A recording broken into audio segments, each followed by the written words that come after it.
My husband, Derek, has no sight whatsoever, and I wouldn't have it any other way. Weirdly, I'd say it actually strengthens our relationship. There's things about us that are just way too adorable and cute. Like sometimes, I'll sneak into a room and gently touch his hand, or massage his shoulders, and he'll immediately brighten up. What keeps things spicy, though, is that he's got insanely good hearing.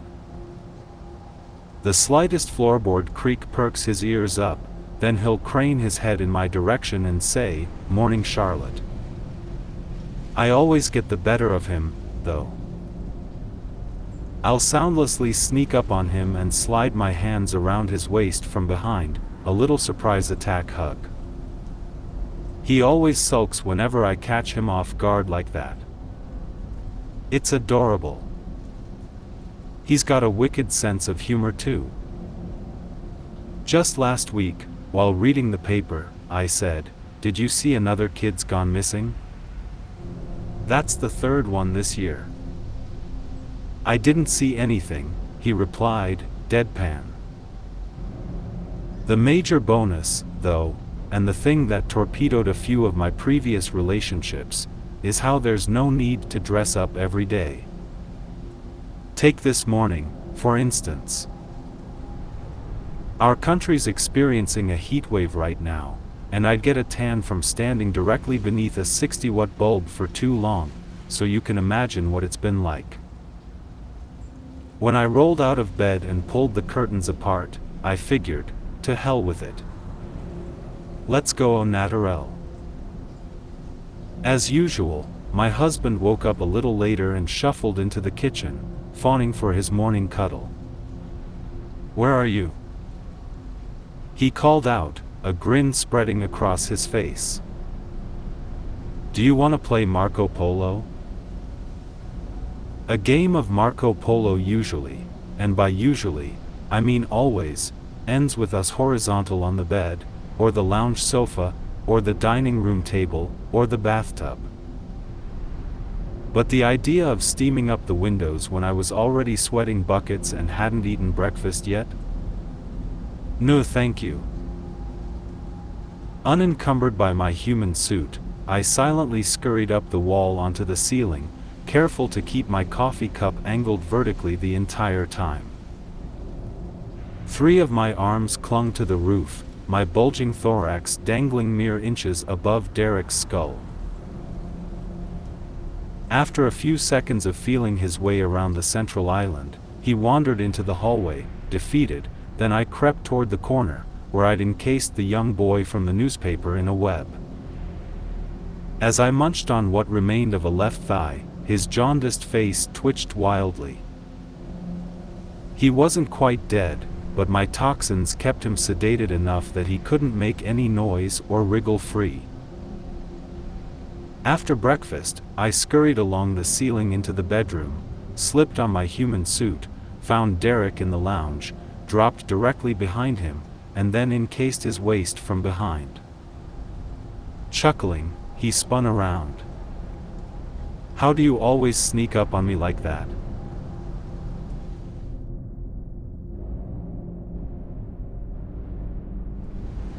I was tending to my lawn the other day in the blistering heat, when I noticed a man walking down the street, lazily, swaying back and forth in the road like a leaf in the breeze. He was muttering to himself, and before I knew it, he was standing in front of my home. I've always been interested in eccentric people, so I stopped for a moment and walked up to him. I asked him how he was and what he was up to.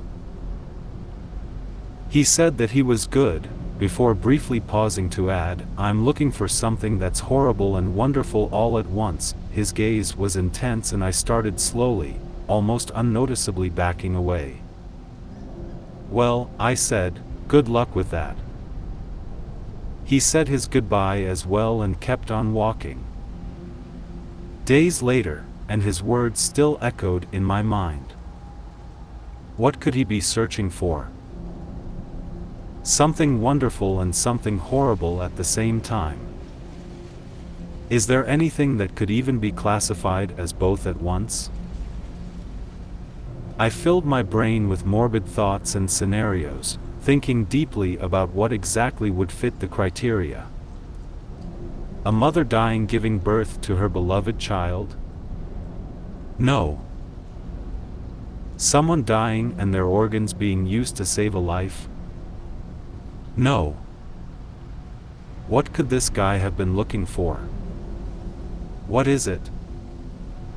The obsession with the concept began to grow, and before long, it became all I could think about.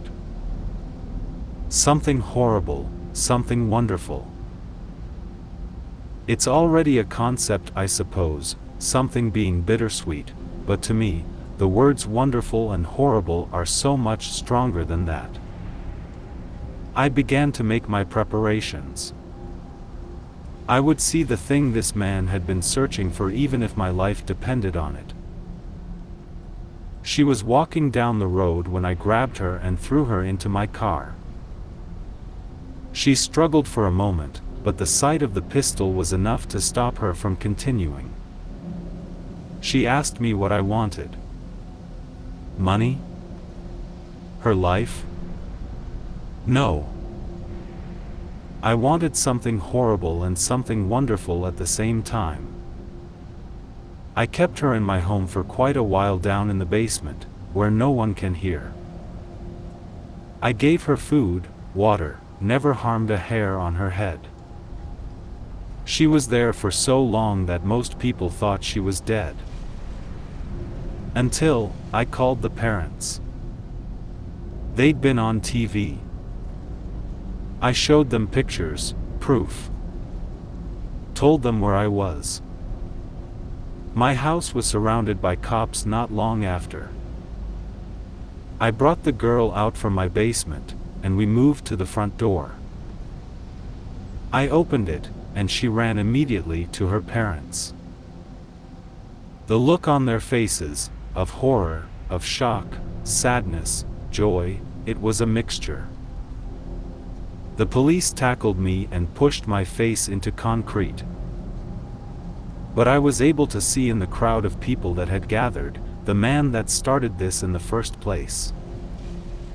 He looked at me, and smiled.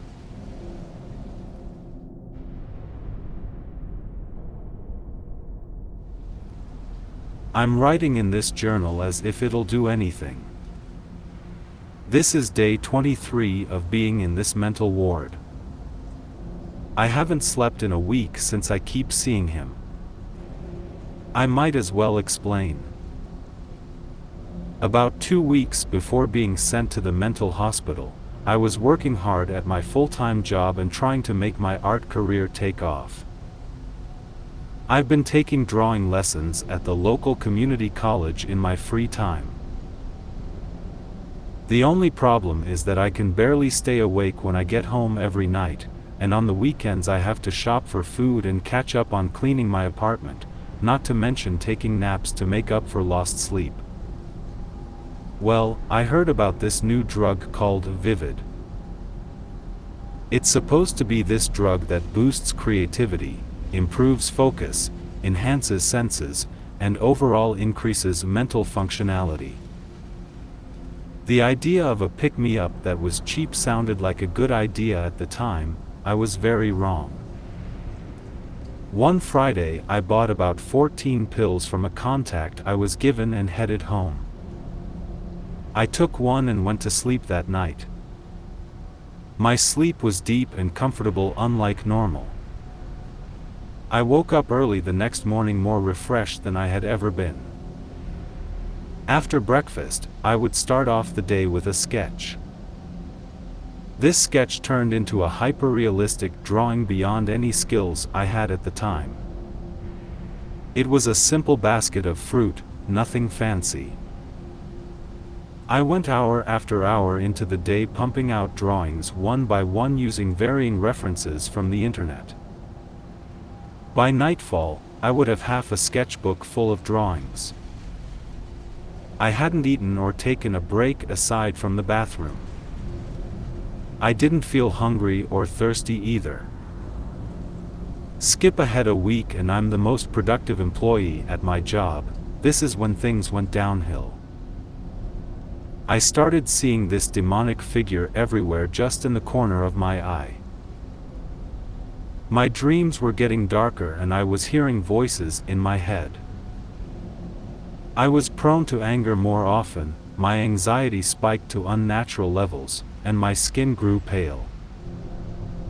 I started losing multiple hours of quality sleep yet and wasn't eating at all. Headaches, nausea, and fatigue came over me during the course of this week. That was when my coworkers got me admitted. Here I sit in this small room with a bed, a table built into the wall, a plastic weighted chair, this journal, and a golf pencil that will soon grow dull. The demon is a tall, slender, black, and featureless being with exaggerated limb lengths. He keeps getting closer and closer by the hour. I don't know how long I have before losing my mind or dying. He's standing in the corner right now just radiating a black aura. God help me.